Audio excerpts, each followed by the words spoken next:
Recebe o batismo aí, irmãos, com o Espírito Santo. Recebe aí.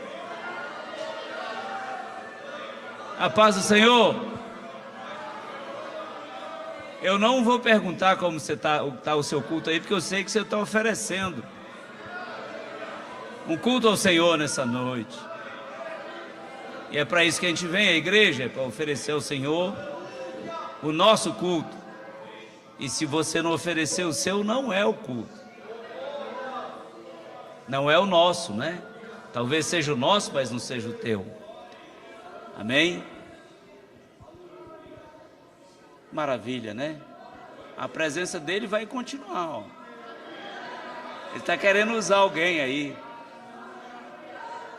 Aleluia.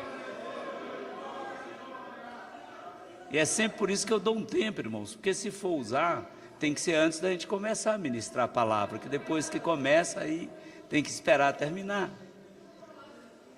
Glória a Deus. O primeiro hino que o nosso abençoado Ministério de Louvor cantou, falava assim: você quer ir mais fundo, não é? Você quer ir mais fundo? Então preste atenção na palavra que você vai ouvir. Você quer ir mais fundo?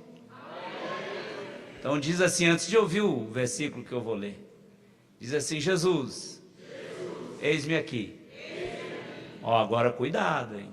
Ó o que você está dizendo. Não fala assim porque todo mundo está falando, não. Presta atenção.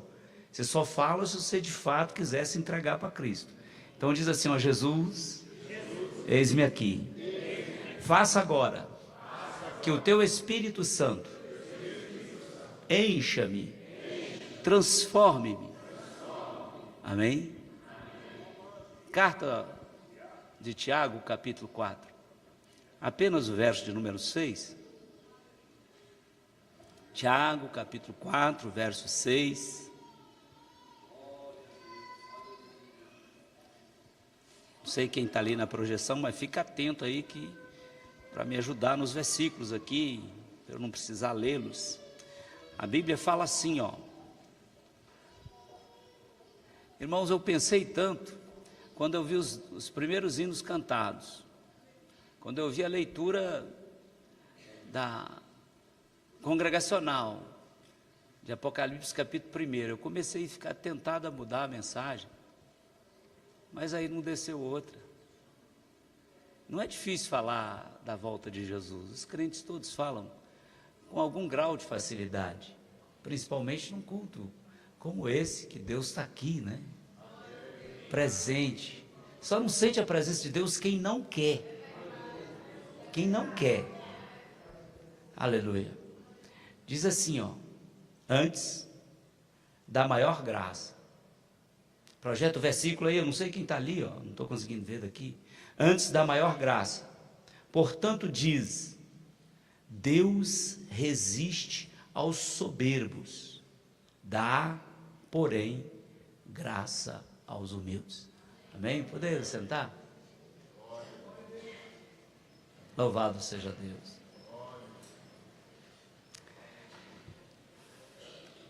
Eu quero dizer para vocês que se eu pudesse, pregava todo dia, né? Mas nem Deus quer isso. Eu gosto de falar da palavra de Deus. Mas confesso para vocês que foi difícil. Deus me deu essa palavra ontem. Eu vindo aqui para amanhã com Deus, que foi uma benção. E depois eu passei o resto da tarde clamando misericórdia. Sabe por quê? Você gosta de ler a Bíblia? Melhor coisa é quando a Bíblia te lê. À medida que você vai deixando a Bíblia ler você vai entendendo o que foi ensinado hoje aqui de manhã na escola dominical.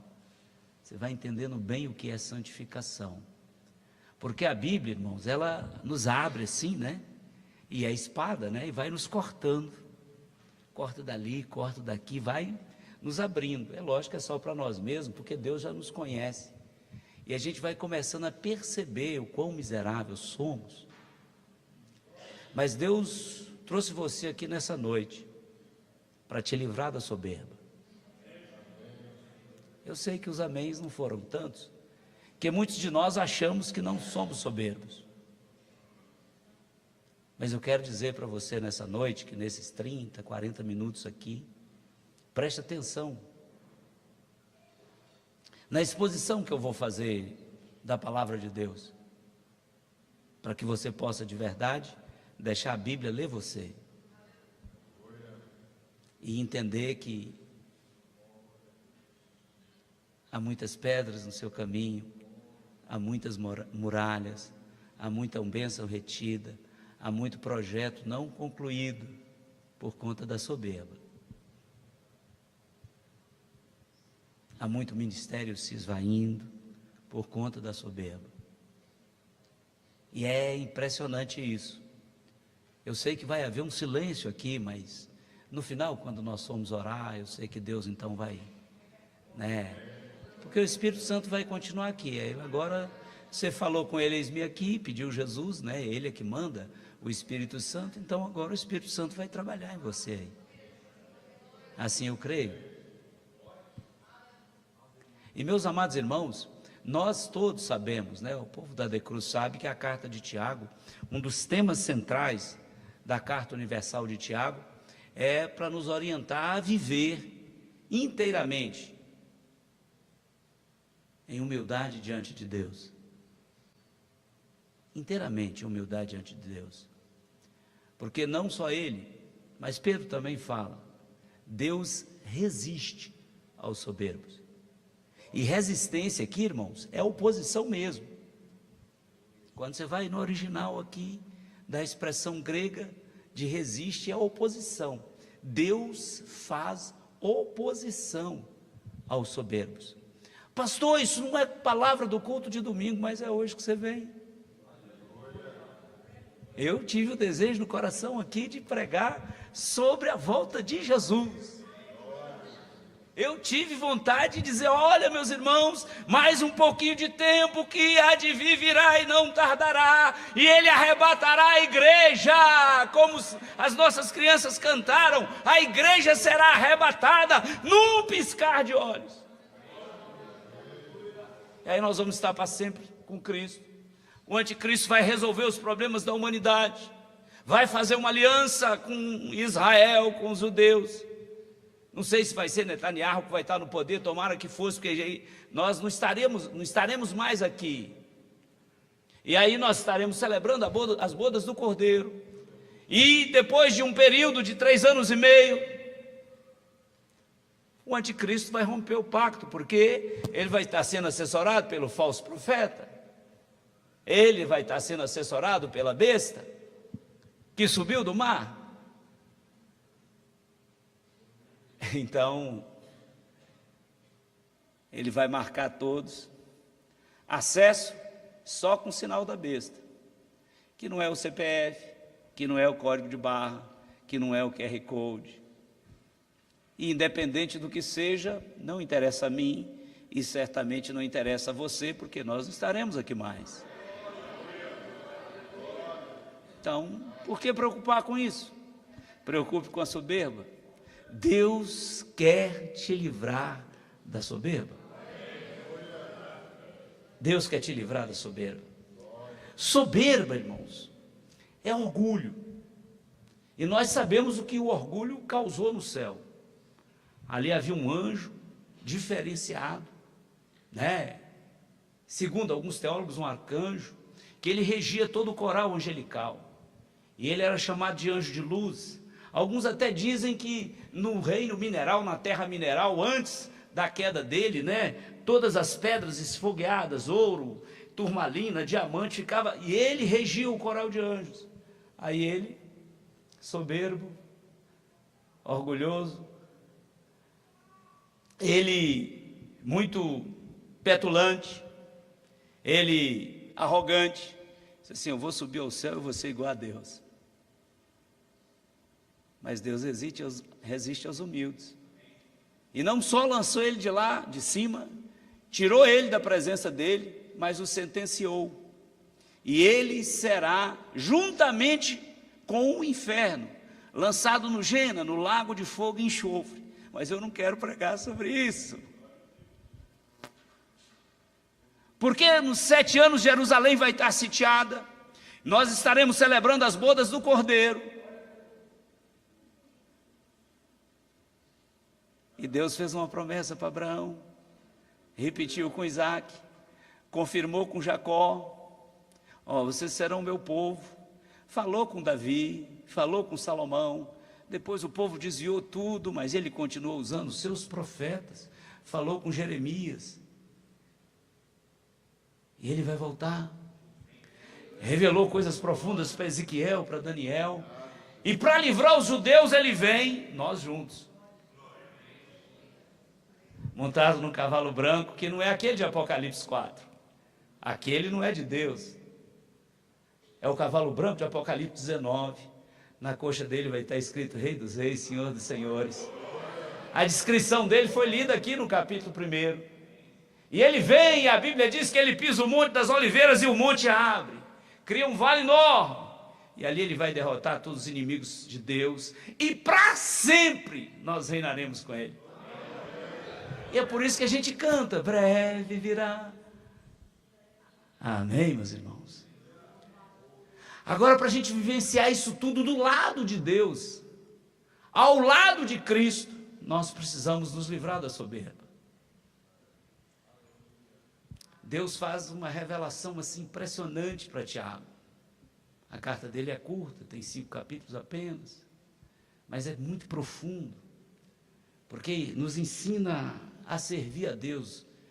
Primeiro, abre as nossas vidas para nós mesmos, isto é, faz a Bíblia nos ler, para que nós possamos, como que cantou aqui no primeiro ano, no Ministério de Louvor, para que nós possamos ir mais fundo, estar mais próximo, entrar na sala do trono.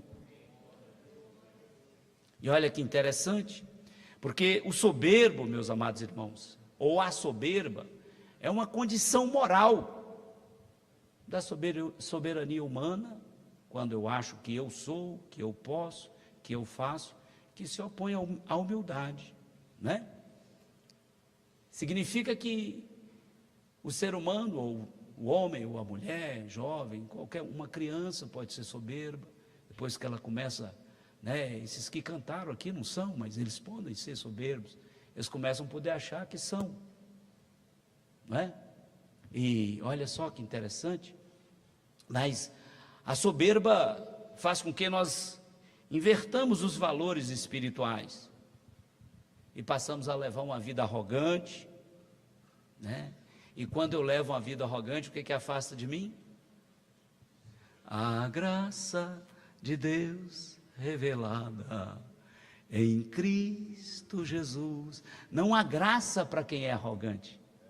Ele acha que ele não precisa, e às vezes está na igreja, mas ele dispensa, ele acha que já está suficiente, que ele já está salvo, e que não há mais o que fazer, ou que ele não precisa mais ouvir conselho, ele não precisa fazer mais absolutamente nada, porque ele já foi alcançado e pronto, e aí ele vive na sua soberba, na sua arrogância.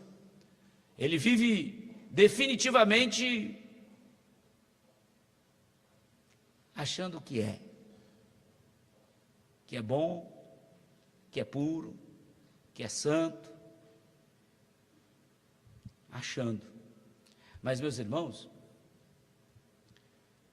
quando eu sou soberbo, e a carta inteira de Tiago, mas especialmente o capítulo 4, que vai nos ensinando a resistir a essas coisas da natureza humana,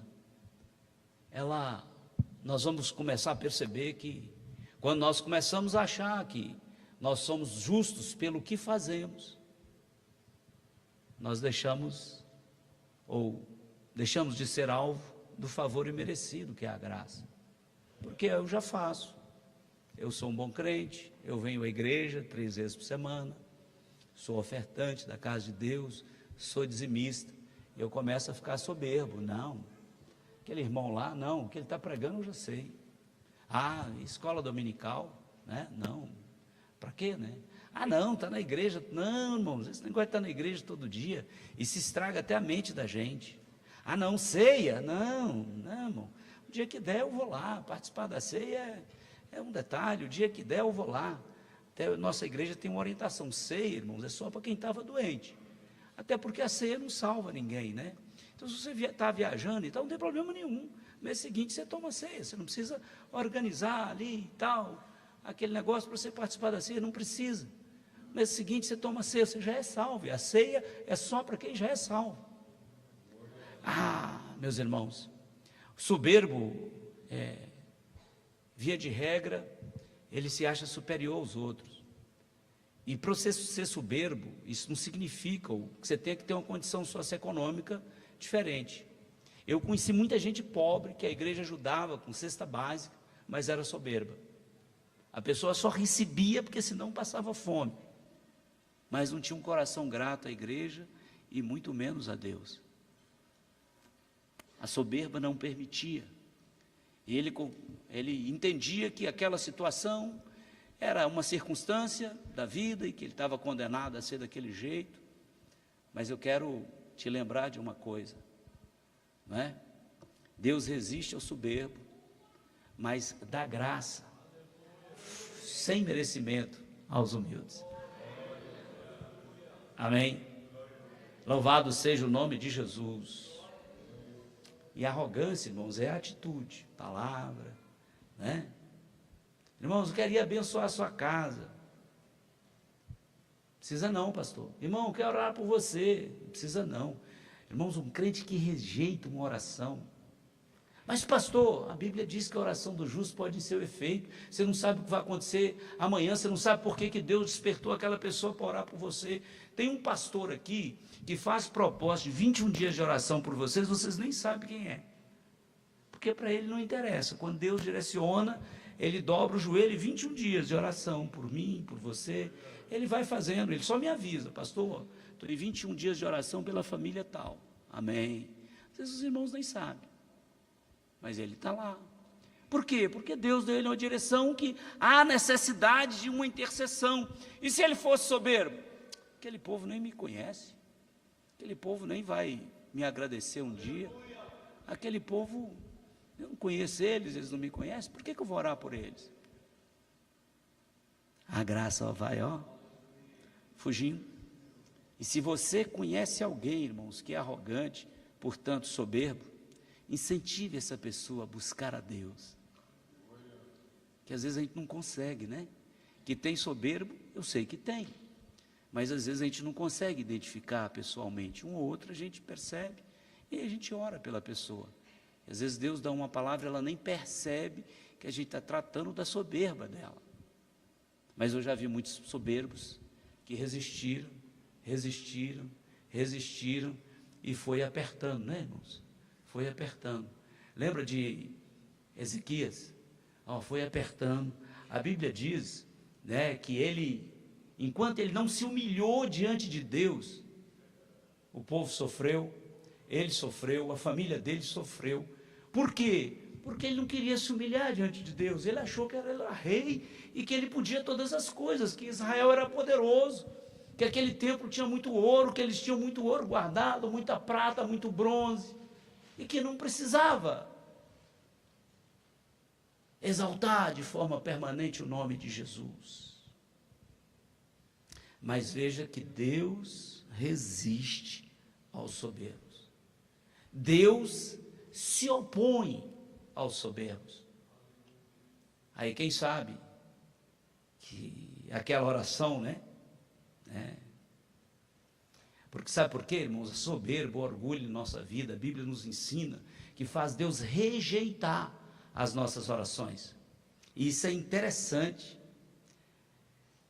A soberba, o orgulho em nossa vida, faz com que Deus retenha a graça e a presença dEle nas nossas vidas. Eu vou ficar até de costa para dizer isso. Pode ser que você não está sentindo a presença de Deus, ou não sentiu hoje, pode ser por conta da soberba. Não quero olhar para aí não, senão eu olho para você, você vai achar que eu estou falando com você e de repente é mesmo, né? Porque de vez em quando, pastor, você estava falando comigo, não sei, era com você mesmo. Se você aceitou a palavra, é para você, né? Eu nem sabia do que estava passando, mas é com você. Você já pensou, parou para pensar nisso? A igreja, do jeito que Deus visitou essa igreja alguns minutos atrás, Ele continua aqui, viu? Só que agora é hora de alimentar a alma. E você não sentiu nada? Examine aí você mesmo. Pode ser que você está achando que não precisa disso. Pode ser que seu orgulho te tomou de determinada forma, né? E você ficou tão soberbo, tão senhor de si, tão autossuficiente, que agora... Eu sei que é uma palavra dura para o culto de domingo, mas eu não ia encontrar você aqui outro dia. Aleluia, louvado seja o nome de Jesus, né? O soberbo, irmãos, ele procura exaltar ele mesmo, porque ele precisa alimentar o orgulho, ele precisa alimentar o ego dele, né? Ele precisa alimentar a estima dele, ele precisa satisfazer o orgulho dele. Agora isso nos afasta de Deus. Isso nos afasta de Deus. Sabe por quê? Jó, cadê? Quem está na tela aí? Fica atento aí. Jó, verso 9, capítulo 9, verso 13. Olha, Deus não revogará a sua ira. Cadê o versículo? Não revogará a sua ira. Debaixo dele se encurvam os auxiliares soberbos. Duro, né? Veja Malaquias 4, capítulo 4, verso 1. Olha só. Porque eis que aquele dia vem ardendo como forno. Todos os soberbos e todos que cometem impiedade serão como palha. E o dia que está para vir os abrasará, diz o Senhor dos Exércitos, de sorte que eles não deixará nem raiz, nem ramo. Sabe por quê? Talvez a cura não tenha chegado. Eu não estou dizendo que é isso, hein? Soberba. Sabe por quê? Talvez a porta não abriu. Soberba. Ah, não, eu estudei, eu sei a matéria. Eu já contei um testemunho meu a respeito disso, da soberba. Não acertei a prova toda, eu passei. E estava ali animado. Ó, Clélia, a gente viveu numa situação financeira difícil. Não, Clélia, Deus falou comigo que eu ia passar, e eu passei, e acertei a prova toda, e tal, veio o resultado, eu não passei. Não fiquei nem na lista de classificado. Isso lá em 1988.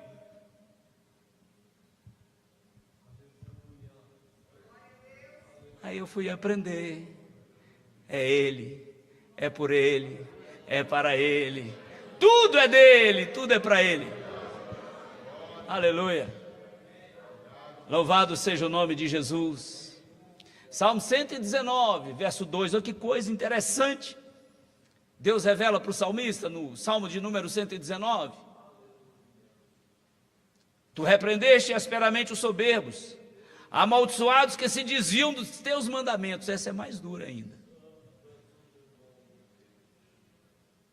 Vamos vigiar, irmãos. Vamos vigiar. Vamos vigiar. Porque Deus não rejeita aqueles que com humildade chegam diante dele, né? Até porque Deus tem o patamar da graça é sempre mais alto do que qualquer coisa aqui nessa terra. E Deus nos chama para nós adotarmos uma postura de humildade, reconhecendo nossa fragilidade e a necessidade de ajuda.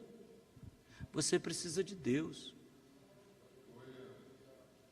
Eu quero lembrar algumas partes do meu testemunho.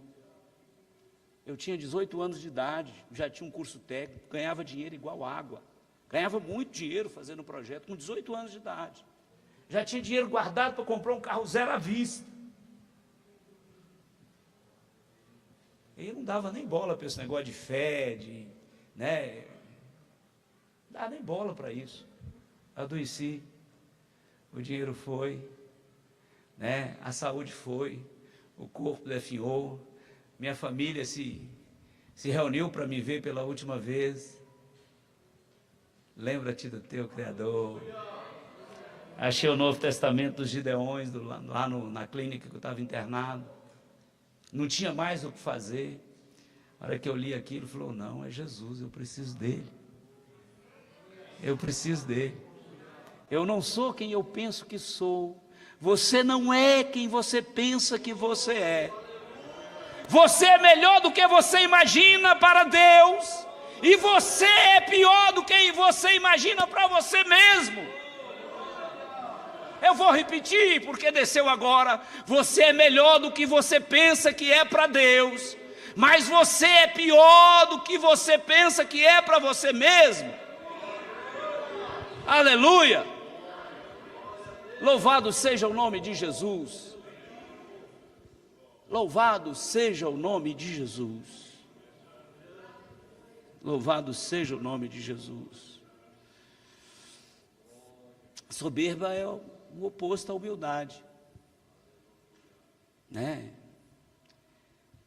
É um senso exagerado assim de autoestima. E se você fizer alguma coisa para alguém, eu nem vou falar só da igreja, né? Porque na igreja os crentes já sabem. Você está fazendo alguma coisa, e se não tiver reconhecimento, você toma raiva, para de fazer, não é? Por quê? Porque você quer massagear seu ego. Eu já falei muito isso aqui, eu não quero ficar repetindo, né? Porque desde o movimento iluminista, que o espírito do anticristo trata a humanidade para nós nos transformarmos em seres egocêntricos, porque isso se opõe a Deus. E o espírito do anticristo quer que... Agora eu sei que você já sabe, mas eu vou te lembrar, você precisa de Deus. Você carece da presença de Deus. A presença de Deus pode mudar a sua vida, a presença de Deus muda a sua situação, a presença de Deus transforma você, a presença de Deus transforma a sua casa, a presença de Deus derruba muralha, abre mar, abre rio, a presença de Deus abre porta, a presença de Deus fecha a porta, que é a armadilha. Então você precisa de Deus, do Senhor, da presença dEle está com você. Não é à toa que Moisés disse isso. Se o Senhor não for, vou não. Se a tua presença, né? Aí Deus inspirou alguém e escreveu, né? Pelos vales eu, peregrino, vou andar.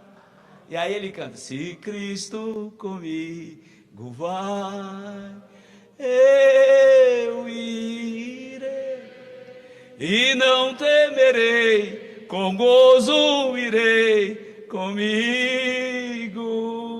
vai. Eu preciso da presença de Deus.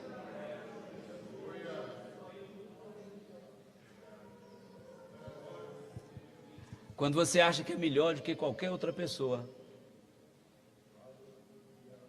você está sendo soberbo. Ah, pastor, mas o senhor é pastor? Não, irmãos, aqui é governo. A igreja não tem hierarquia, como no céu não tem hierarquia, é governo. Aqui é governo. Eu não sou superior aos irmãos. Agora Deus me chamou e me colocou e me ungiu para governar a igreja, essa igreja. É governo. Agora eu não sou hierarquicamente superior a eles. Não existe isso. Como você não é hierarquicamente superior à sua esposa, e nem é hierarquicamente superior ao seu esposo. Não quero saber quanto que você ganha, quanto você deixa de ganhar, se você ganha mais, se você ganha menos, se você não ganha nada, se você ganha tudo. Mas é governo. É governo. É o esposo que governa a casa. A Bíblia diz isso. Mas a Bíblia diz... Efésios capítulo 5, verso 21. Sujeitai-vos uns. Você governa, mas você tem que sujeitar. Eu governo a igreja, mas eu tenho que sujeitar. De vez em quando, quantas vezes eu me sujeito a eles? E eles sabem disso. E eles sabem disso. Eles sabem disso.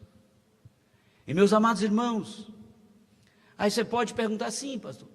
Quando o professor está ensinando alguma coisa, não vou na aula não preciso aprender. Vou na igreja não, quem vai ministrar é aquele assunto. Cuidado com a soberba. Cuidado com a soberba. Porque ela ficou inerente à natureza humana, pecaminosa.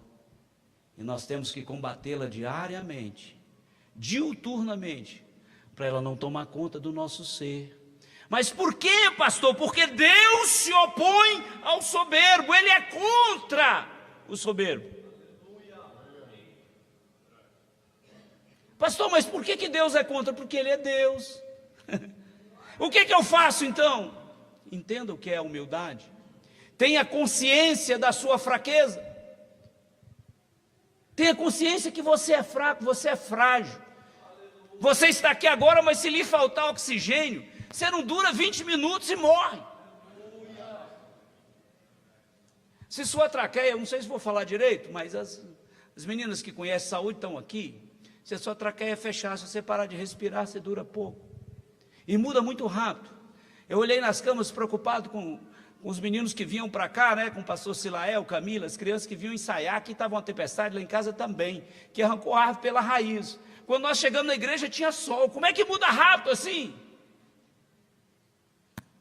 Se o tempo muda rápido assim, imagina eu e você, não é? Quanto tempo durou a batalha de Davi com Golias? Golias desafiou por quanto tempo? Deixa eu ver os crentes bons de Bíblia aí. Quanto tempo? Golias desafiou o exército. 40 dias, 40 noites. Está lá gritando. Davi chegou, falou: não, esse circunciso aí, esse pecador aí, né? Esse catimbozeiro aí, não, vem cá. A hora que Golias, a Bíblia diz que esses estão mandando para mim, eu não sou um cachorro, para me lutar com isso aí. Quanto tempo durou a batalha, ó? Esse tempo aqui, ó. Eu não sei quantas voltas Davi deu no estilingue dele, na funda dele, né? Mas foi esse tempo aqui, ó. Zum. Acabou. É porque Deus faz isso. Se livre da soberba, mande a soberba embora hoje, para você ter uma vida diferente diante de Deus. Entenda que você precisa das pessoas, e entenda que você precisa de Deus. Você é corpo de Cristo, individualmente, membro. Ó, já pensou? Meu cérebro aqui está processando a palavra, dada por Deus, claro. Mas se minha perna não estivesse andando, como é que eu estaria pregando? E se meu braço, tenta correr com o braço amarrado. E nem é com o braço fora do corpo, é com o braço amarrado. Tenta correr aí. Membro do corpo. Membro do corpo. Você é membro do corpo. Você precisa do seu próximo. E você deve ajudá-lo. Pastor, o que eu faço? Aprenda que humildade não é apenas uma condição, uma qualidade moral. Mas é um reconhecimento da minha relação com Deus. Eu entendo que eu sou o servo, e eu entendo que Ele é Deus. Eu entendo que eu não sou ninguém, e eu entendo que Ele é o Senhor.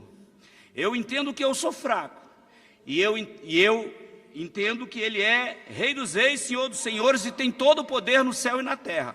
Eu entendo que eu estou aqui, estou preso num fôlego de vida, e eu entendo que Ele é eterno. Ele é eterno, Ele existe desde antes da criação. Ele é eterno, Ele é eterno. E eu entendo que eu nasci, no meu caso, há 60 anos atrás. Ele nasceu? Não. Ele é eterno, Ele não foi criado. Ele existe em si mesmo. Ele é.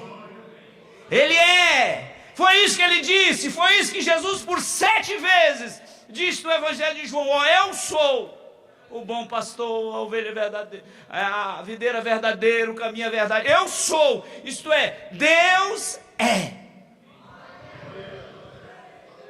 Eu vou entender essas coisas quando eu me liberto da soberba. Eu entendo que todas as minhas capacidades, como está escrito em 1 Coríntios, se não me trai memória, capítulo 5, verso 3, ou o contrário, que toda a minha capacidade vem dele. Quando eu entendo isso, eu vi o Ed ali, é mais fácil passar no concurso. Porque eu posso ter estudado dia, noite, anos. Mas eu preciso reconhecer, ficar livre da soberba, que eu sei as matérias todas, mas se eu sou soberbo, Deus está se opondo a mim. Aleluia. Dá para disputar com Ele? Aleluia. Alguém topa? Alguém quer entrar nessa batalha? Lúcifer tentou. Sabemos o que aconteceu. O que está reservado para ele. Um lugar que a Bíblia diz que há fogo e enxofre. O fogo não apaga, o bicho não morre, há pranto e ranger dos dentes. Isso é o Gênesis que a Bíblia descreve, onde a morte e o inferno vão ser lançados. Vai tudo para lá. Pastor, como é que é isso? Eu só sei o que a Bíblia diz. Qualquer outra coisa é especulação, e eu não posso fazer isso. Mas isso eu creio, Eu sei. Meus irmãos, então Filipenses capítulo 2, 3, o que fazer, pastor, para eu ficar livre da soberba? Filipenses capítulo 2, verso 3, está escrito aí: nada façais por contenda ou por vanglória, mas Você adorou a Deus hoje? Deus recebeu o seu louvor se você fez isso por humildade, porque a humildade nos ensina a relacionar com Deus. Eu não posso chegar diante de Deus achando que eu sou alguma coisa. Quem foi o evangelista? 66 livros do Antigo Testamento. Quem mais profetizou sobre a vinda de Cristo? Isaías. E o que quando ele chega diante de Deus, que ele tem uma visão, o que acontece? Mas é o profeta Isaías. De mim que vou perecendo. Oh meu Deus, tem misericórdia de mim. Eu estou perecendo, eu sou um homem de lábios impuros. É profeta, que Deus deu revelações tremendas. Aí ele diz assim: eu sou um homem de lábios impuros. Senhor, aí Deus olha, vê a humildade dele. O que Deus faz? Pega um anjo, é lógico que isso é simbólico, tira uma brasa do altar do próprio Deus. Será que você está precisando dela hoje? Deus faz isso, tirou uma brasa do altar do próprio Deus e vem e toca os. Será que seu lado precisa ser tocado hoje? Será que você precisa ser tocado hoje? Porque Deus está recebendo seu louvor, Deus está recebendo a adoração dessa igreja, e é por isso que Ele manifestou a presença dEle aqui.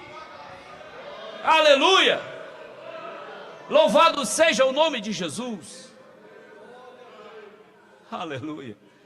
Louvado seja o nome de Jesus. Deixa o versículo lá. Aí ele fala assim: olha, mas faça tudo por humildade e considere o outro. Eu me lembro, Davi até hoje lembra, cadê o Davi? Até hoje lembro um pregador que pregou aqui, e o jargão que ele usou e que ficou na nossa mente é assim: você é melhor do que eu. Davi de vez em quando anda: pastor, o senhor é melhor do que eu, não é? É isso, irmãos, é esse texto. Considere os outros superiores, não é? Amanda é melhor do que eu. Pastor, e se ela não reconhecer que o senhor é melhor do que ela? Aí é com ela, mas eu reconheço que ela é melhor do que eu. Eu reconheço que o pastor Francisco é melhor do que eu. Eu reconheço que o pastor Francisco, o pastor Zé Gomes, o senhor é melhor do que eu. Por mais que o senhor não queira aceitar que eu te conheço, mas o senhor é melhor do que eu. Isso é o texto, é a Bíblia, é a revelação de Deus.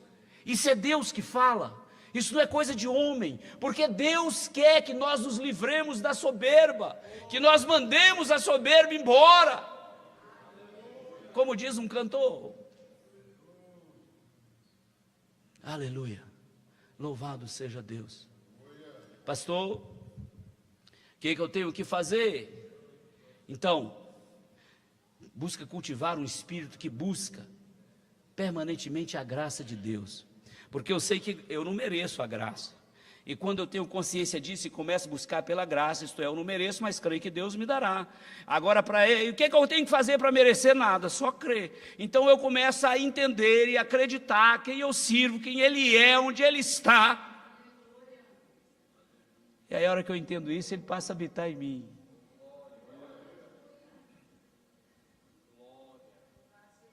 Ele passa a habitar em mim. Aí muda tudo, né? Porque vai ter soberba? Não. Não há soberba, irmãos. Não há soberba. A pessoa soberba, o crente soberbo, ele acha que não precisa de um monte de coisa. E as atitudes dele vão demonstrando isso. Por que aqui a gente tem uma regra que quem não assenta para ouvir não pode ficar de pé para ensinar na nossa escola bíblica? Porque eu não quero que você se torne um soberbo. Porque eu sei que Deus se opõe ao soberbo. E por que eu sei? Porque a Bíblia diz, eu já li para vocês, e não é só esse texto. Quer ver outra coisa? Vamos ao próprio Jesus, Mateus capítulo 23, verso 12. Olha o que o próprio Jesus, quando ele vai pegar a elite religiosa, o povo que conhecia a Torá, o povo que conhecia a lei, o povo que ensinava a lei, o povo que falava da lei nas praças, que falava da lei nas sinagogas, ele exorta eles todos, e o que ele diz para eles? Depois da exortação, olha, o que eu estou dizendo? Quem a si mesmo se exaltar, será humilhado. Pastor, mas eu conheço gente soberba que está bem de vida.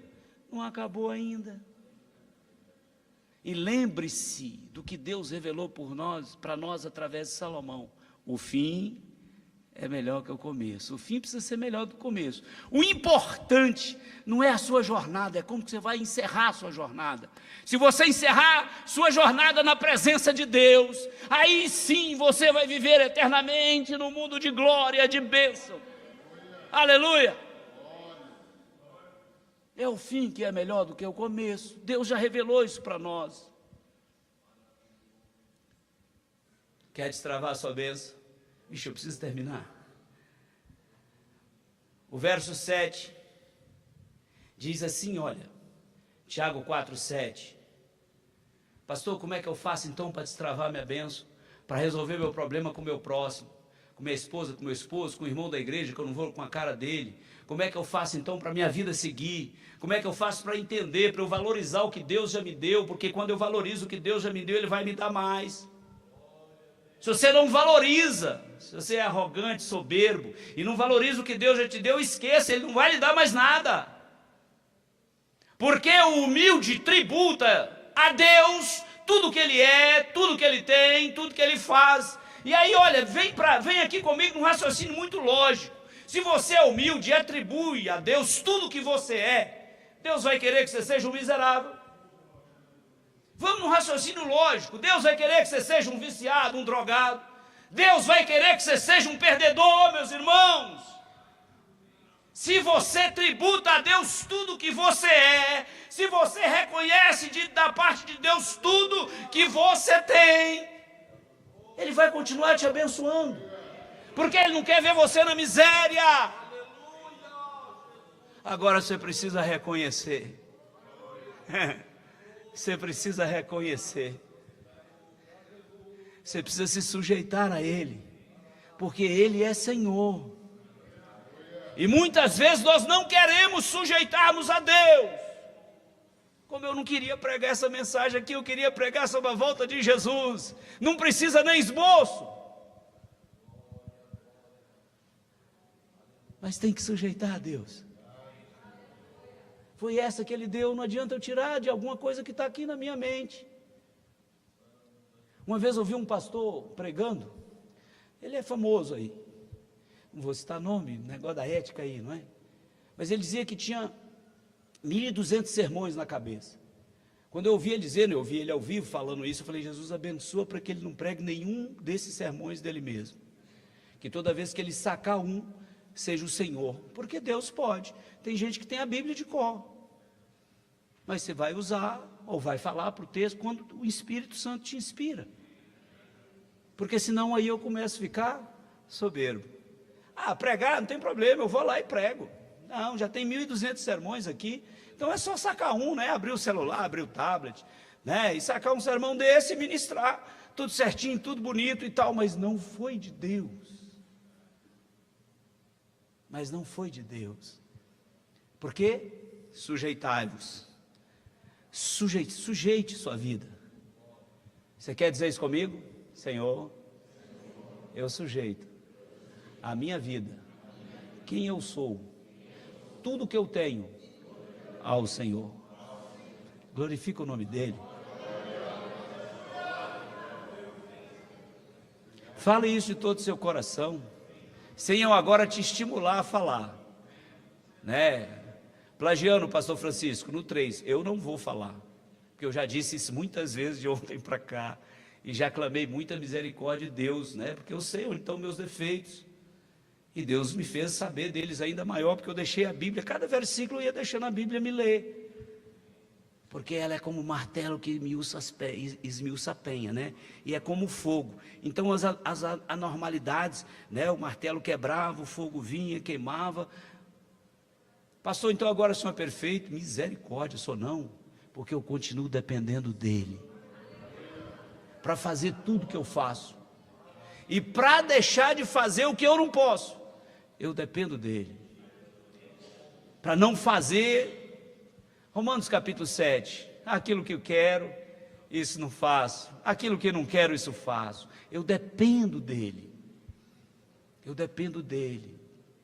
para fazer o que eu não quero, para não fazer o que eu não quero, e para fazer o que é necessário ser feito, para a honra e glória do nome dEle. E é por isso, meus amados irmãos, que nós precisamos destravar nossa bênção. Abandone seu egoísmo, abandone seu orgulho. Fica de pé, eu já vou orar por você, tem que encerrar. Eu queria pregar mais, mas eu estou pedindo a Deus para o povo não ir embora assim que a mensagem acaba, esperar um pouquinho, mesmo que o culto atrase uns 10 minutos. Não tem nada para fazer na sua casa, então fica na igreja, aqui é o melhor lugar. Aleluia. Meus irmãos, engraçado que o verso 3 do capítulo 4, Tiago nos ensina algo poderoso. Ele fala assim, ó, pedis e não recebeis. Porque você está pedindo com o coração egoísta, gastar no seu deleite. Mas outro dia eu quero ministrar sobre isso aí, sobre esse versículo. Mas isso significa que nós estamos pedindo com soberba. E Deus não recebe oração de quem é soberbo. Não recebe. Você pode jejuar o ano inteiro, orar o ano inteiro. A Bíblia diz que Deus se opõe. Você não é nada. Agora eu te lembro que você pode todas as coisas naquele que te fortalece. Eu não sou nada. Você diga isso aí, porque é da Bíblia. Eu não sou nada, mas eu posso todas as coisas naquele que me fortalece. Aleluia. Aleluia. E eu encerro para orar por vocês, né? O que diz Provérbios capítulo 22, verso 4. O galardão da humildade e do temor do Senhor é o quê? Riqueza, honra e vida. Você quer mandar embora a soberba? Hoje é o dia. Hoje é o dia de mandar a soberba embora. Não só isso. Lembra de Nabucodonosor? Daniel capítulo 4, verso 37, aquele homem que tinha o maior império da terra naquele tempo, que influencia culturalmente o mundo até hoje. Nabucodonosor diz assim, agora pois eu louvo, exalto, glorifico ao Rei do céu, porque todas as suas obras são verdade, seus caminhos, juízo. E ele pode humilhar quem anda na... Ele pode humilhar quem anda na soberba. De novo, irmãos, soberba não diz respeito à condição socioeconômica, não. Conheço muito rico, humilde, e conheço muito pobre, soberbo. É lógico que eu conheço o contrário também. Eu conheço. Que acha que a vida está resolvida, que não precisa mais de oração, não precisa mais das pessoas. Mas eu encerro colocando 1 Pedro capítulo 5, versos 5 e 6. Semelhantemente, jovens, sede sujeito aos anciãos, sedes todos sujeitos, agora ele está falando para todo mundo, sede todos sujeitos uns aos outros, revestir de quê? Que é a oração destravada? Humildade. Não só isso, o verso 6, o que ele diz?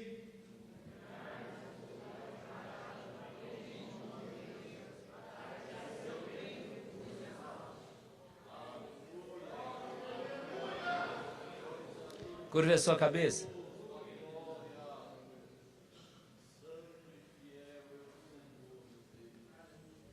Você pode repetir algumas coisas que eu falei com você aqui. Eu vou lhe dar 30 segundos para você repetir. Senhor, eis-me aqui, me livra da soberba, né? Faz de mim teu servo. Ó Jesus, eu quero te conhecer mais, eu quero ir mais fundo, como você já cantou nessa noite, né? Eu quero ser arrebatado, agora tira de mim o que não te agrada. Quantas vezes eu fiz essa oração, faço até hoje. Senhor, tira de mim o que não te agrada. Meus irmãos, eu me lembro na minha juventude, naquele tempo tinha revista pornográfica, né? E às vezes escapulia um ano do ambiente de trabalho, eu passava uma mulher bonita, e que a gente olhava, gostava e fixava os olhos. Quando chegava à noite em casa, eu aprendi a orar com o pastor Juarez. Que eu ia orar, que eu lembrava disso, e eu lembrava do texto literalmente, né? Se teu olho te escandalizar, arranca, porque é melhor você ficar cego, estou falando aqui não exatamente como diz o texto, do que ser condenado com os 2 olhos. É melhor você ir cego para o céu. Eu fazia essa oração, e fazia de todo o meu coração. Senhor, não me importa ficar cego, mas eu não quero pecar, eu não quero entristecer teu Espírito Santo, eu não quero. Isso serve para você hoje, que às vezes o olho está meio perdido. Ó eterno Deus, aqui está teu povo, aqui está a tua igreja, Pai. Eu falei a tua palavra, e agora o teu Espírito Santo pode operar no coração deles, meu Deus, mudando, tirando a soberba. Liberta eles da soberba nessa noite, meu Deus. Mostra para cada um daqueles que estão aqui nessa noite que eles dependem do Senhor, não só para viver aqui nessa terra, mas também para não serem condenados com o diabo. Meu Deus, em nome de Jesus, abençoa teus filhos, Pai. Nessa hora eu peço ao Senhor que aqueles que têm a oração travada por conta da soberba, que agora o teu Espírito Santo os convença, que eles, meu Senhor, se derrame diante de ti, e que o teu Espírito Santo agora os abençoe, e que tudo que está travado seja destravado, que tudo que está preso, meu Deus eterno, seja agora solto, liberto pelo poder do teu nome. Produz agora a libertação, meu Deus, a doença que persegue, Pai, por conta da soberba, Pai eterno, em nome de Jesus, meu Deus, o teu filho agora reconhecendo que o Senhor é Deus, se ele se humilhar diante do Senhor, Pai, eu preciso colocar essa condição, porque foi isso que eu preguei, Pai. Se ele se humilhar diante do Senhor, cura ele agora, meu Deus. Cura o músculo, cura o rim, cura o coração, cura o pescoço, cura a cabeça, cura o estômago, cura os ossos, cura os tendões, cura as juntas, meu Deus eterno, cura as medulas, cura, meu Deus, as vértebras, em nome de Jesus, Pai, em nome de Jesus. Mostra para aqueles ainda, Pai, que não têm esse conhecimento, ó Deus da glória, que eles precisam do Senhor para ser salvos. E se eles não se renderem a Ti, humilhar diante de Ti, eles não serão salvos. Pai, eu oro e abençoo o Teu povo, em nome de Jesus. Amém? Tem alguém aí que quer se